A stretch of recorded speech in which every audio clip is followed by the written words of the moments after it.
95% लोगों को जो हाई ब्लड प्रेशर का मसला है इसे एसेंशियल हाइपरटेंशन कहते हैं। एसेंशियल हाइपरटेंशन किसी बीमारी की वजह से नहीं होती, लेकिन एसेंशियल हाइपरटेंशन की वजह से बीमारियां जन्म ले सकती हैं। अब ब्लड प्रेशर खून का वो प्रेशर होता है जो ये खून की नालियों की दीवारों से टकराने पे पैदा करता है, और खून की नालियां लचकदार होती हैं। और ब्लड प्रेशर बढ़ने की एक वजह खून की नालियों का सख्त हो जाना, आर्टेरियोस्क्लेरोसिस इसे कहते हैं। इसकी मिसाल पानी के एक पाइप जैसी है कि अगर पानी का पाइप किसी वजह से हार्ड हो जाए, इसका मुंह तंग हो जाए, तो पानी प्रेशर के साथ इस पाइप में से गुजरता है, और जितना पाइप हार्ड होगा उतना ज्यादा प्रेशर बनेगा। फिर ब्लड प्रेशर बढ़ने की दूसरी वजूहात में जिस्म में कम पोटासियम लेवल का होना, कम मैग्नीशियम लेवल और विटामिन डी लेवल का कम होना।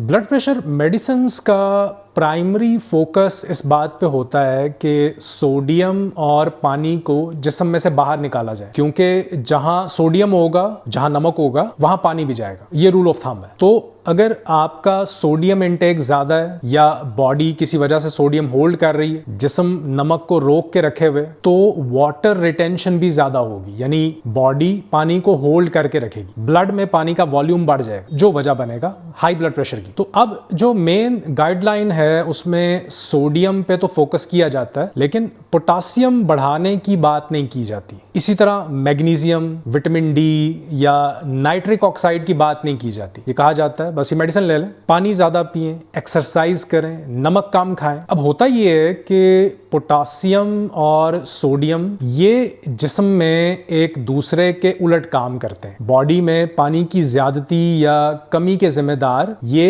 दोनों मिनरल्स होते हैं। अब अगर सोडियम ज्यादा है तो बॉडी पानी होल्ड करेगी, लेकिन अगर इस ज्यादा सोडियम को बॉडी से निकालने के लिए जब आप डाययूरेटिक्स लेते हैं तो ये दवाइयां साइलेंटली पोटासियम को भी डिप्लीट कर देती हैं जिस्म में से, क्योंकि मेन गोल है सोडियम को निकाला जाए, पानी को निकाला जाए ताकि ब्लड प्रेशर नीचे आए। लेकिन इस पानी के साथ पोटासियम भी निकल जाता है। पोटासियम की हमें जरूरत है क्योंकि ये खुराक से भी कम लेते हैं लोग, सब्जियां कम खाते हैं लोग। अब अगर आप इसके बारे में सोचें, हमारे जिस्म में तकरीबन 60,000 मील लंबी खून की नालियां मौजूद होती हैं। पांव के नाखून से लेके सर के बालों तक ये पूरे जिस्म में फैली होती है। खून की नालियों के इस निजाम को वैस्कुलर सिस्टम कहते हैं, और वैस्कुलर सिस्टम के जरिए ही ऑक्सीजन और खुराक खून के जरिए जिस्म के हर उज्व, हर ऑर्गन, हर सेल तक पहुंचती है। तो क्या होता है कि जब ब्लड प्रेशर बढ़ता है तो ये गुर्दों को, आंखों को, दिमाग को, दिल को अफेक्ट करता है। फालिज का खतरा बढ़ जाता है, हार्ट अटैक का खतरा बढ़ जाता है, इसमें भी स्ट्रोक का खतरा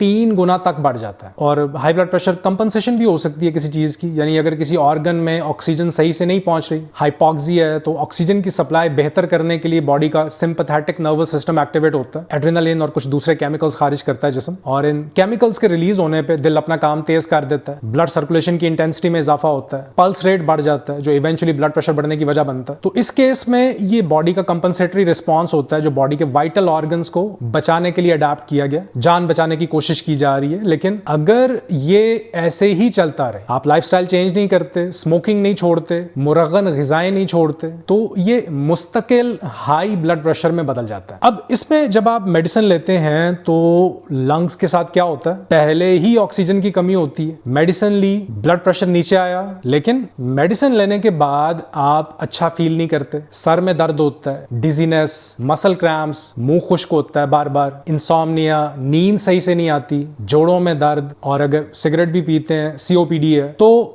पूरा निजाम दरम बरम हो जाता है, हाइपॉक्सिया सीवियर हो जाता है, ऑक्सीजन की कमी सीवियर हो जाती है। क्रॉनिक इफेक्ट्स की बात करें तो ब्लड प्रेशर मेडिसिन का कुछ सालों तक मुसलसल इस्तेमाल होमोसिस्टीन बढ़ने की वजह बनता है। इसके बढ़ने से स्ट्रोक का खतरा बढ़ जाता है, दिल की बीमारियों का खतरा बढ़ जाता है, ब्रेन श्रिंक हो सकता है, memory loss, disturb cognitive function, सोचने समझने की सलाहियत में कमी, चीजें याद रखने में मुश्किल होती है, ऑब्सेसिव कंपल्सिव डिसऑर्डर, ये एक पूरी लिस्ट है साइड इफेक्ट्स की। फिर आती है नाइट्रिक ऑक्साइड। खून की नालियों में मौजूद एंडोथेलियल सेल्स ये नाइट्रिक ऑक्साइड बनाते हैं, और इसका काम ही ये होता है कि ये आपकी आर्टरीज को रिलैक्स करे, इन्हें सॉफ्ट रखे, क्योंकि नाइट्रिक ऑक्साइड कम होने से बॉडी में कम ऑक्सीजन फ्लो करती है, जिसकी वजह से भी ब्लड प्रेशर बढ़ सकता है। एल-आर्जिनिन बहुत इफेक्टिव होता है, ये नाइट्रिक ऑक्साइड प्रोडक्शन में इन्वॉल्व होता है, ये सप्लीमेंट फॉर्म में आप ले सकते हैं। लहसुन का इस्तेमाल खाने में जरूर करें, क्योंकि गार्लिक एस इनहिबिटर पाथवे पे काम करता है, ये भी नाइट्रिक ऑक्साइड प्रोडक्शन को बढ़ाता है। खीरा, शिमला मिर्च, मूली, गाजर गाजर, सौंफ, सब्ज